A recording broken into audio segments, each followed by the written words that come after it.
further ado, tonight we have from Port Hope, also the president of the Quinte Wood Turning Guild, Mr. Ken Lorenz.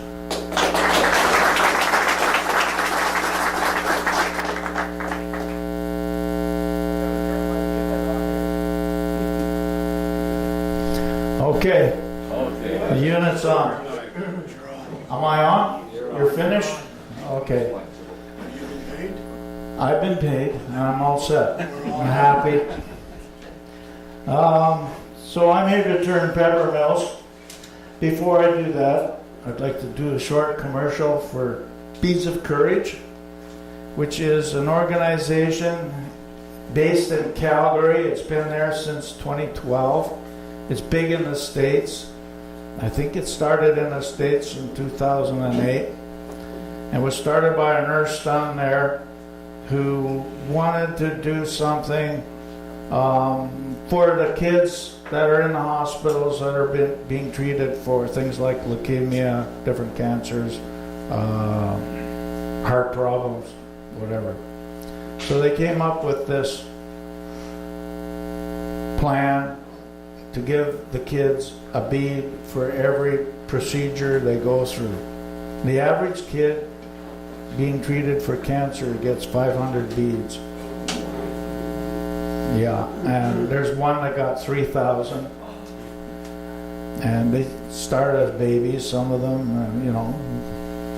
You probably know someone who's got a child who's been treated like that. Sick Kids in Toronto has their own program called Bravery Beads. Bravery Beads. Okay, thank you.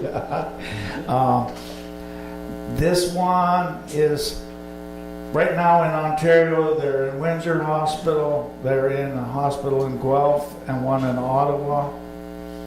As this program grows, it's only 4 years old in Canada. It will come to more hospitals, but I guess not Sick Kids. We hope that we could send our bowls here in Ontario, and so did other guilds, and it never got off the ground. But we wanted to.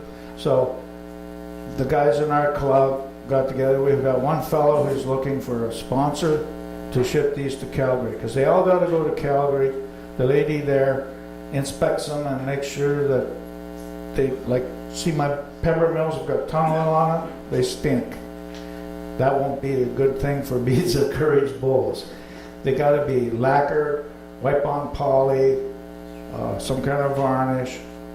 Those two that are right there are water-based Varathane. I just experimented with that in August, and I like it. Maybe someday we can do a demo on that, because it's something else. You can do it right in the kitchen. Doesn't stink. I lacquer, and I have to wear a carbon mask and all that stuff to lacquer with. You should have a spray booth. I do it outside, out in the country, where I won't paint the neighbors' cars. Anyhow, if you're interested in that, if it's a bowl, it's got to be 5 to 6 inches ID and 4 inches high ID. That's the minimum specs. Woodworkers who want to make square rectangular boxes, the specs are in there. I think they're 4 by 6 by 4 or something like that, but it's in that book. And if you're interested in making something like that, take one of those wood-colored cards, or both cards. That's our club. It's got our website. And if you get them to us, contact us, get them to us, we'll get them out west. And we're working with other guilds in Ontario.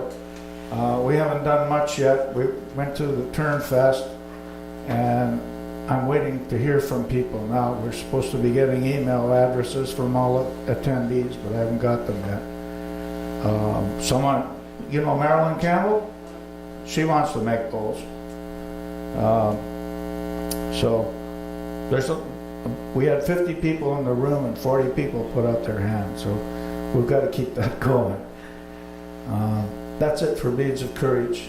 You can look through the book and take a card, and if you're interested, get a hold of me. Or anybody on the card from our club. Or Wayne here, you know him, get a hold of him. He's in our club now too.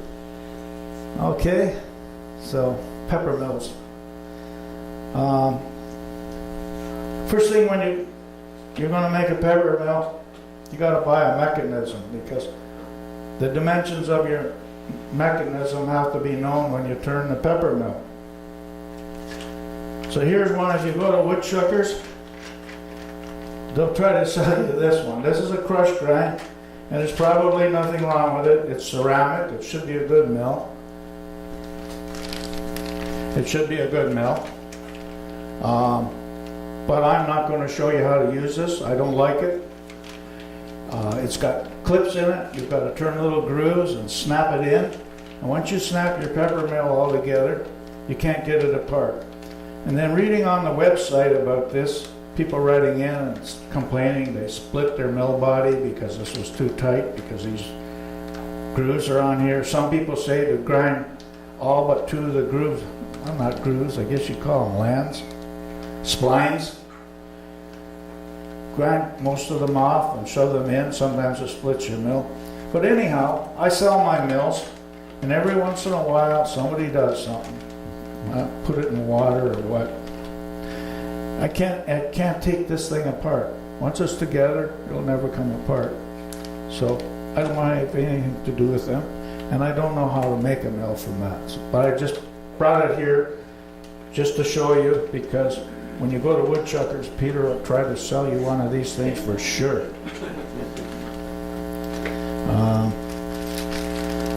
What they will sell you at woodchuckers is chef's specialties. They're made in Pennsylvania, up not too far from Buffalo, actually. Okay, so here's two chef's specialties: salt grinder and pepper grinder. The chef's specialty salt grinder or pepper grinder is all right. I used them for about 4 years. They're stainless steel. They are sharp. They supposedly slice the peppercorn, but they don't put out the pepper really fast. If you just want a little bit of pepper, I've got some pepper mills there with tags on them, and I think that the one that's got walnut and maple like squares on it, I think that's a chef mill. They've all got pepper in them. You're welcome to grind with them and see what you think of them. Anyhow, they're not bad, and woodchuckers sells them. Now, if you're going to make a salt mill to go with it, then you're going to have to buy their salt mill, and that's this one, which I think is a piece of crap. They've got a ceramic grinder in it. They got a ceramic top here, and then that's pressed into a piece of plastic. They've got a little plastic spacer in there, no spring. And then they got this little plastic thing on here, which shims up in this ceramic mill for this bar. Now, I had some other pepper mills that I got from John when he ran woodchuckers, and they came from England. And after a while, those plastics would break. And then the thing would flop around, and the salt or pepper would pour out of it. And so they were no good. So I would kind of say, this is no good. But I've never actually made one of these, because when I was doing chef before, they had a different one, and it was made out of Lexan, and it was good, except it had 4 little wings on it to center it, and they would break off. And I replaced almost every one that I made with the one I'm going to show you now for free, because when I sell something, I stand behind it. These guys supposedly do too, but I never got anything from them. So, these are Dayacom. You know, if you make pens, there's some pen kits that says Dayacom, Dayacom, from Taiwan. A guy named Angus Lee owns that company. And where he gets these from? Probably China. This is a salt mill. This is ceramic, and that's ceramic. And it fits tight on here. And there's a spring to hold it out. And they work great. This is the same thing in a pepper mill, only it's carbide steel. It's really hard, and it works great, and it just grinds the pepper. And I'm sad to say, but the ones from China are the best. I don't know. So anyhow, back in 2008, I was looking through the Craft Supplies USA catalog, and these were new, and they called them premium Peppermills then. And I thought, yeah, well, I'm going to order some. So I ordered 3 of each. I got them here, and I made Peppermills. And that one there at the front, which is faded red Manitoba maple or box elder, whatever you want to call it, was made in 2008, and it still grinds like the new ones. It grinds like mad. So I went to John, Woodchucker John Bucchione, and I talked him into ordering a bunch of these. You had to get 500, but he was buying pens from Angus then. So John and I said, you buy what you got to buy, and I'll buy half from you. So we did it. And John sold a lot of these over the years. But the new owners say they can't get them anymore. And I asked John about that, and he kind of rolled his eyes. So you can still buy these, but you got to get them from Craft Supplies USA. And I would suggest that if you make a peppermill, they won't like me down at Woodchuckers anymore, but that you get these from Craft Supplies. Now you can make the chef one or this one, and they're about the same dimensions. And in that handout, I've got the drills. The only big difference between the two of them, and they may have changed them, I think they have. They used to have a 7/8 washer that went in the knob, and now I think it's 3/4. Oh, no, here's the chef ones. Yeah, they got this big turn plate, so you gotta make a nest for it that's 7/8 instead of 3/4. Not much difference. So those are fine peppermills, but if you're going to get the salt mill, you might have trouble with them, especially if you sell them. You might have trouble. So I'll put these on the table.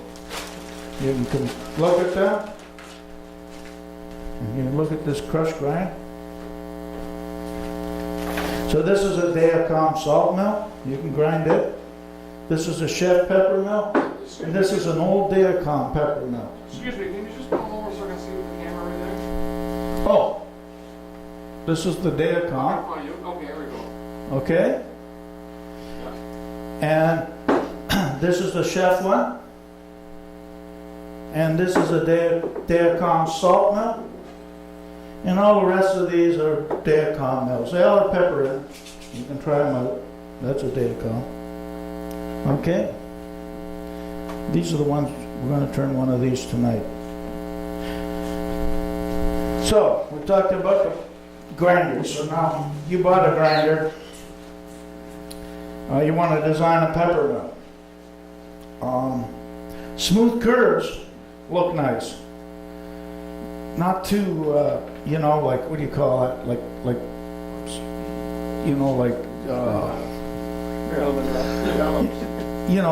you would do it with a skew, and that's a bunch of beads or something, That might be all right, but I think smooth is nicer.